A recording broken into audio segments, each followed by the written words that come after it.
We breathe air to live. Each of us, over 3,000 gallons of air every day. Normally, we don't think about the next breath, where it comes from or what's in it. We take it for granted. Except on smoggy days. What is smog?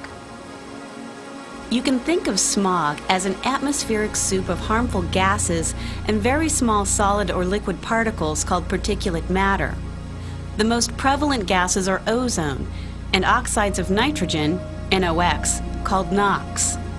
Carbon monoxide and sulfur dioxide are other air pollutant gases, but we're going to focus on ozone, NOx, and particulate matter. Ozone by itself is a colorless, invisible gas, but the smog-forming process also generates very small particulate matter, which contributes to the haze everyone associates with smog. You know when you see visible dust that it's a good idea to stay away from it. But it's what you can't see that can get you. So how small are we talking? Well, this is a human hair about 70 microns in diameter. And here is a piece of small particulate matter, about 10 microns in diameter.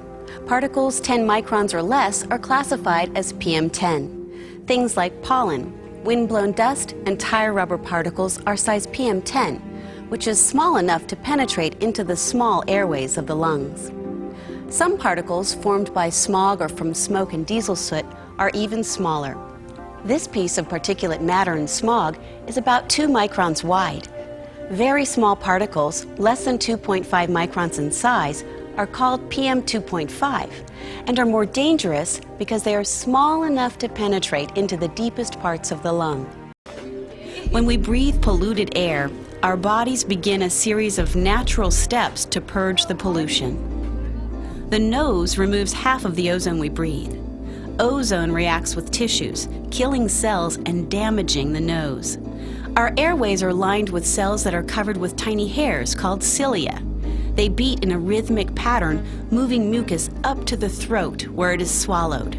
Mucus is important because it sweeps up harmful particles as well as bacteria and viruses. Ozone and particulate matter paralyze the cilia, making them move less or not at all. They can't do the job they were designed to do, clean out the lungs. This makes us more vulnerable to disease. With every breath, air moves through the bronchial tubes down to the lung space.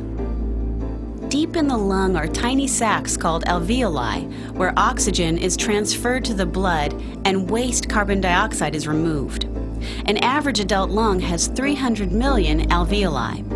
If they were to spread out, they would have a surface area of 600 to 900 square feet. PM2.5 sized particles sneak past fine hairs in the nose and cilia in the respiratory tract to penetrate deep into the lungs, reaching the alveoli. Here, special cells called macrophages roam around eating up particles, bacteria, and viruses. But smog can damage the macrophages, and they can't do their job. Scientists are also finding that there is a link between fine particulate matter air pollution and heart attacks, even sudden heart failure resulting in death. Here's a comparison.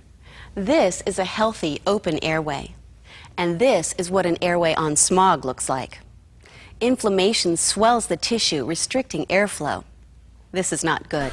Smog continues to cause lung damage even when outward symptoms disappear. A constant cycle of damage and repair may lead to premature aging of the lung. Over days, months, or years, the damaged cells are replaced with thicker, stiffer cells. Scar tissue, called fibrosis. Scar tissue won't allow life-giving oxygen to enter the bloodstream. 3 groups of people are more vulnerable to smog health effects. The first group are people with chronic obstructive pulmonary disease, which includes respiratory diseases such as asthma, emphysema, and bronchitis. When smog levels are high, asthmatics can develop serious health problems, many serious enough to require medical attention. The second group at high risk includes babies and small children.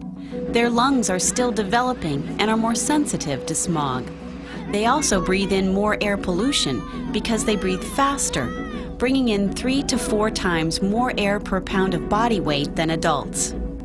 And smog reduces a child's breathing capacity even more than it does in adults. Because children have smaller airways, more particles stick to airway walls. Particulate matter may increase the incidence of sudden infant death syndrome.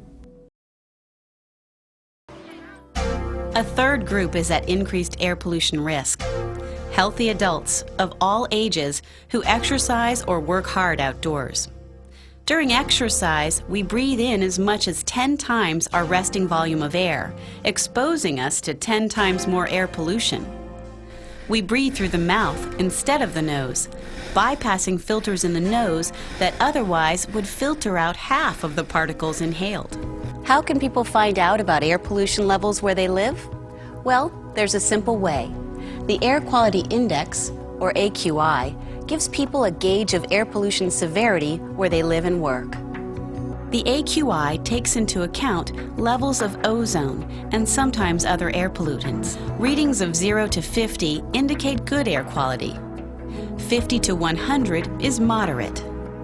When levels reach 100 to 150, it's considered unhealthy for sensitive groups.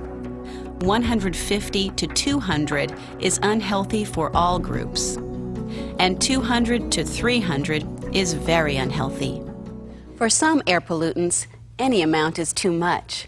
We call these pollutants air toxics because any measurable level can impact your health. On the list, the substance must be 1, an irritant, 2, a carcinogen, a substance that increases the likelihood of getting cancer, or 3, a reproductive toxin.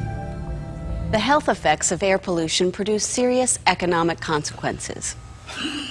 Air pollution means increased healthcare costs, increased doctor visits, increased hospital admissions, babies born prematurely or with low birth weight, babies born with developmental defects, children who can't go to school or have trouble doing well even when they're there.